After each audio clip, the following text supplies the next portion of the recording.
This is Larry Bonaroto from LarryOnLearning.com, and this is your Morning Minute. Why America Matters, Part 1. What is so significant about the United States of America? Let's begin by examining our National Pledge of Allegiance. Quote, I pledge allegiance to the flag of the United States of America and to the republic for which it stands, one nation, under God, indivisible, with liberty and justice for all. Those 31 words help us understand why the United States of America is different. Our flag contains 13 red or white alternating stripes representing the 13 original states. In the upper left-hand corner, there are 50 white stars on a blue field representing our current 50 states. The red represents courage, sacrifice, and the blood of American patriots. The blue signifies justice for all, vigilance, and perseverance. And the white stars denote purity and innocence, reminding us of our reliance on God to guide our actions. Our pledge indicates that we are a republic, not a democracy. In democracies, every action of government must be voted on and approved by a majority of citizens. Due to our geographical size and varied regional requirements, our founders established us as a republic. We elect representatives to act on our behalf. Then every elected official serves for a stated period of time and is accountable to those who elected them. We are one nation made up of 50 distinct states. After our War of Independence, the 13 colonies became the 13 states. Our first constitution was the Articles of Confederation. Our founders, fearing the tyranny they experienced as colonies, created a very weak national government with 4 primary flaws.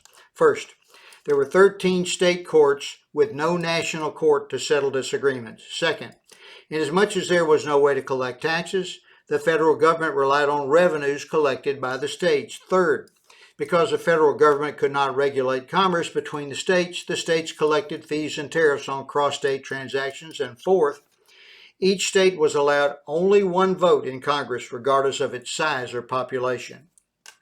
In 1787, our U.S. Constitution created our republic with 3 co-equal branches, a president, a Congress with 2 separate houses, and a Supreme Court.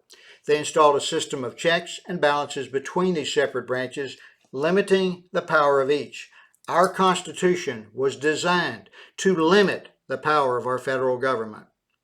Our Constitution clearly states that your rights come from God, not from any man or government, and as such, they cannot be taken away by any man or any government. It proclaims that our rights to life, liberty, and the pursuit of happiness come from our Creator. Thus, our liberty and our justice are protected by our Constitution. We are an indivisible nation that cannot be broken up into pieces. We fought a bloody 4-year-long civil war with over 600,000 dead to ensure that the United States will always remain one nation under God. This column began by examining how our Pledge of Allegiance and our Constitution spell out our rights, and how our government is unique, and that our Constitution actually limits the power of our government. In Part 2, we will examine how those freedoms and rights have created what is referred to as American exceptionalism. So I ask again, what is so significant about the United States of America? And that's today's Morning Minute. Now, on a side note, I'd recommend that you send this to as many people as you can.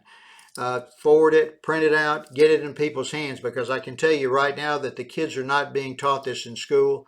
And for us to continue to have a country, they're going to have to understand why we are, who we are, and how we evolve. Thank you, and may God bless.